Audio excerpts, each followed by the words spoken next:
A racialized society. What is a racialized society?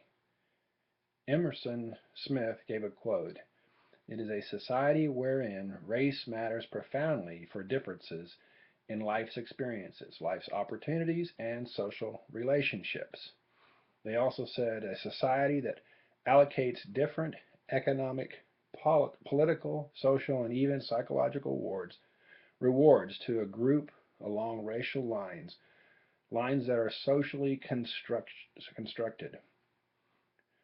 Assumptions are made about people of race and and of their skin color. Some things that they're smarter, some people are smarter because they're white, or they're not as smart because they're black. Maybe they're better at math because they're um, Asian, or maybe they're run faster because they're black.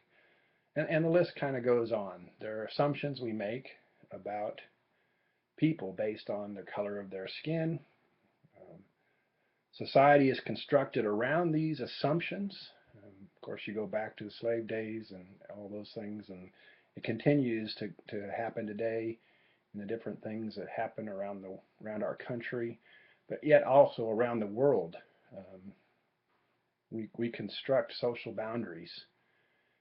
If we're to go into a all black community as a white person, we're looked at differently. Um, Hierarchies are put in place and have been in place ever since the world began to some degree. Some of them have overcome those things. I mean, you go back to the Irish and Italians here in this country. They've been able to overcome the race issue. They are now considered white, where at one time they were considered inferior. How is claiming color blindness counterproductive? To say that racism doesn't exist doesn't mean it doesn't exist. If I want to say, hey, there's nobody out there that believes in racism because I don't think there's any issue, I don't see anything happening, therefore it's not happening. Well, it does happen. We don't have to go very far to find people like Wilford, who um, Emerson and Smith mentioned, who was targeted by some teenagers because of the color of his skin. Nearly every day, he says, he hears, "Hey, Chief," or "Go back to the res." So, as an Indian, he's treated differently. And I think sometimes we forget that because of our whiteness, because we're white, we have advantages, and we don't often see the fact that other people have disadvantages. I think that was a huge part of what they're saying when we just become colorblind, thinking that everybody is the same.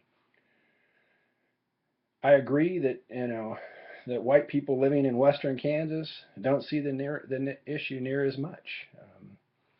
It's like the old adage, "out of sight, out of mind." Well, we don't see it, so it doesn't exist. Truth is, it does exist, and I found out recently it exists right here in Phillipsburg.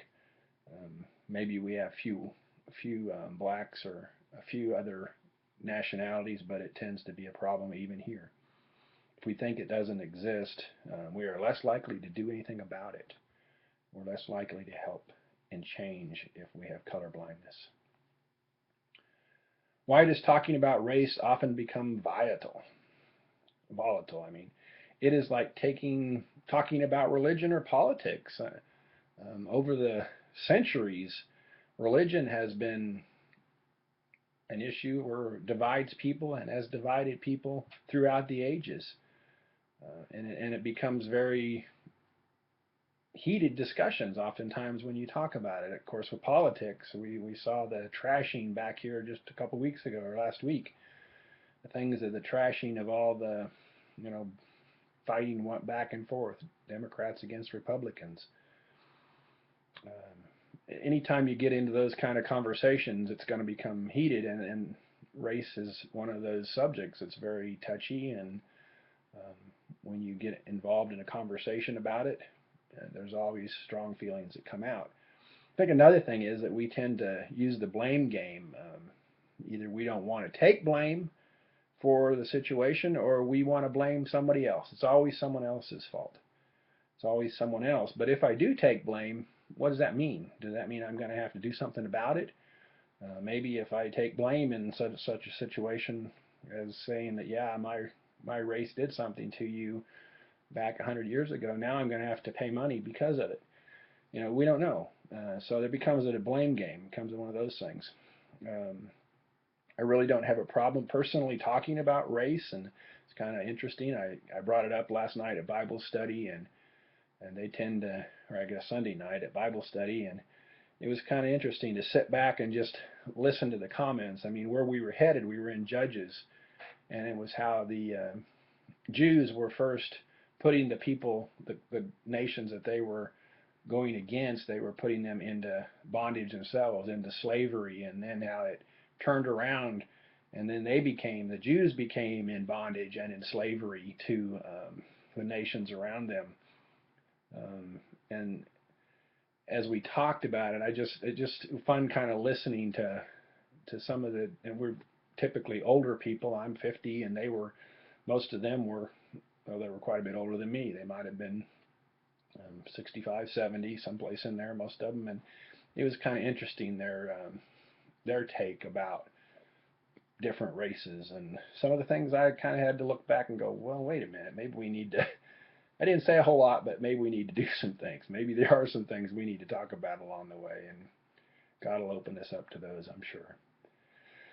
How does the organization of the church contribute to the problem of racialization, according to Emerson and Smith? In the church, we see things as being Christian or non-Christian. I think we divide lines, and we make it very individualized as well, as they talked about. It's one individual idea, and I think it's been ingrained in us that for me to have a personal relationship with Jesus Christ, I need to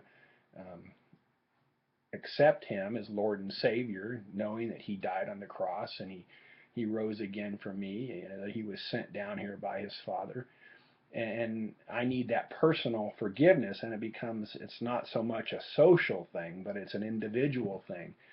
And that's pretty much ingrained in us. And it is the individual choice to be a Christian. It's not something we, do corporately or something like that. So it's really hard to make the difference there. We also have different worship styles in many different ways.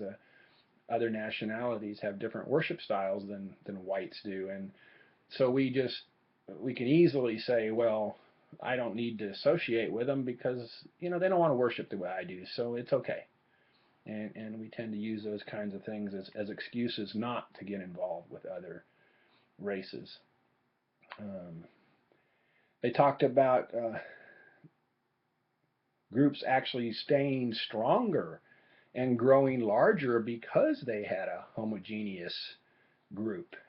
They talked about if it got diverse, the more diverse a group got, actually the harder it is to stay together. It takes more energy, it takes more work, and so those kind of groups have a harder time surviving. And so you actually survive better by being in a group by yourself. So it perpetuates that. As a one race, there's less difficulties, and you can take that and look at it by marriage, and interracial marriages bring about other issues. So do marriages between Protestants and Catholics. They bring about issues that are harder to get around, and it's hard enough as it is to keep a church, in my opinion, from fighting with each other, and it's hard enough to have a marriage that struggles. When you have other issues like that, when you bring in cultural issues as well as the normal issues that you might have, it makes it very difficult. And I think they were talking about that. Diverse groups take more energy, and then as Christians, in a sense, and I'm guilty of this one too, is we tend to want to blame the welfare system that we have, and the lack of motivation of the blacks is why there's a problem. They're so willing to take welfare, and they're so lack of motivation, and that's not true. I mean, there's some factual things to that, but who put them in that position, anyways? I mean, it was white politicians who put them in that position, and it's just a really challenging subject as we look at it. But yes, the church definitely contributes to the problem. As I watched this video and about the Wolf family, I really, it was kind of interesting. I actually watched the whole thing through from start to finish, and um, I really was intrigued as they were in the town. Um, they somehow thought because that it benefited the town, that racialization was okay. You know, if we have these issues, if we have slavery, it's okay. I'm not the one that's putting them into slavery. You know, personally, they weren't doing it. Um, they were just making things to help with it. They were making ships. They were making leg irons and wrist irons and doing different things that perpetuated it, and they were making money off of it. And as a matter of fact, it helped them exist. So it was easy to say, well, I'm really not doing it, so I can just say it's really not a problem. Um, I did find it very interesting when they were doing it, even when it was illegal. This was taking place not only just when slave trade was legal, but it was even illegal, and it was in the North. Um, this wasn't Southern plantation owners that were bringing the slaves in. This was Northern people who supposedly, as we looked back, were helped.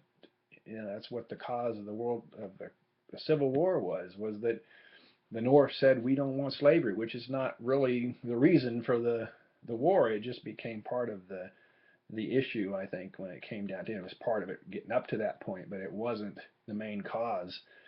It was, so we tend to stereotype, and we thought, we look at the North as being innocent, which in the case they weren't. The other thing that really struck me too on this movie or this thing was at the place in Ghana where there's a missionary group right above, having church right above where the blacks are being held. The slaves are being held 1,000 into a room, 5 little rooms, and they're acting like it's okay, and it's okay. As a matter of fact, they even baptized them all before they're put into slavery. I see that's pretty warped, a sense of Christianity. But I know, again, things have happened throughout history that I don't quite understand, and maybe I'm just putting a blind eye as they talk about this racialization. Maybe I'm putting a blind eye to what's going on around here. Maybe I am being colorblind, thinking that it's not as bad. Well, it's not as bad as it used to, but what other things are we doing? Also, in watching this illusion of race, the video on that, I believe, yes, over the years, this illusion has been influential. Just as the video said, people really believed that blacks were not as smart as white people. Um, that their genetic code wouldn't let them be as smart. They were bred to work, which of course makes them better athletes today. According to that premise that the genes, it's in the genes. That's why they're better athletes today. And I grew up where in an era when I remember a white basketball coach, and I had a white basketball coach in high school, and our senior year he would only take one white guy, and the rest of them had to be black. That's all he would have on his team, and he had some idea that they were better somehow, and it really made no difference where they really were or not. That's just how he worked it. It's kind of interesting. And I think even myself, when I was a kid, I thought they did have a better gene when it came to athletics. It's kind of looking back on what happened to Hitler when Jesse Owens outran all of the white guys. I mean, and every sport I saw, you saw racing. running, the black guys won. You didn't see as many white guys win. So it was easy to think that somehow there's something in the genes. So I understand it, you know. But in reality, maybe they just worked harder. Um, and maybe in my case, maybe I thought I was somehow entitled and I should have worked harder myself. But there's definitely an illusion of race and that it's genetics. Um, I really thought that whole storyline was interesting. How they matched up the genetics of different people, and the kids were, it just was kind of interesting how they looked at that. Um, Actually, we talked about Emerson and his book, and we were talking about ministry and how I'm going to use all this. I was a little frustrated reading, Emerson's book. I got the feeling that it was all one-sided, that it was evangelical church-going white people just needed to do something different, and somehow it'd all be better. Even though he said later on that it's too complex, and I see it way as too complex an issue to just think it's going to somehow be fixed. And it goes back throughout history, and I'm not sure what the answer is when it comes to fixing it. There's always been hierarchies. There still are hierarchies. People who will always think they're more powerful, they're better than you, no matter what race or who you are. So um, even when the DeWolf family got to Ghana, they found themselves being discriminated against because of their color, their white color. It happens. I'm not trying to say I agree with any of it. Matter of fact, I don't. But it's a complicated issue, and I remember in junior high, and the white trash from high school used to come down to the junior high gang and fought the junior high blacks. I watched as some of my friends were involved, but I didn't get involved. Was I okay? No, I should have stood up for my black friends. Maybe I should have helped them. How will this help my ministry? I think it opens my eyes a bit, gives me more to think about. I've been trying to figure out how I'm going to use it specifically, and maybe this one guy that my wife talked about the other day was a black guy here in town. I don't know who he is, never met him, but for some reason he feels very discriminated against. Maybe I can help him. Um, I don't know for sure.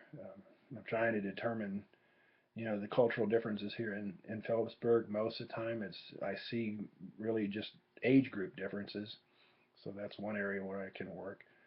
Um, and different eras that take place and how we bridge those gaps.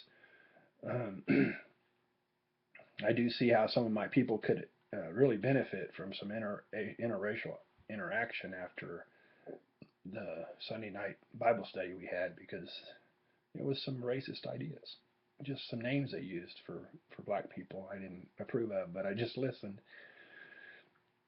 I also heard that, like my wife, about the blacks here, and then I know when I grew up in Junction City, it's not that far away. Maybe we can somehow work with a black church there, and maybe there's some way we can get them here to Phillipsburg to help our people to learn that there's really, not that much difference. But hopefully we can get some dialogue going.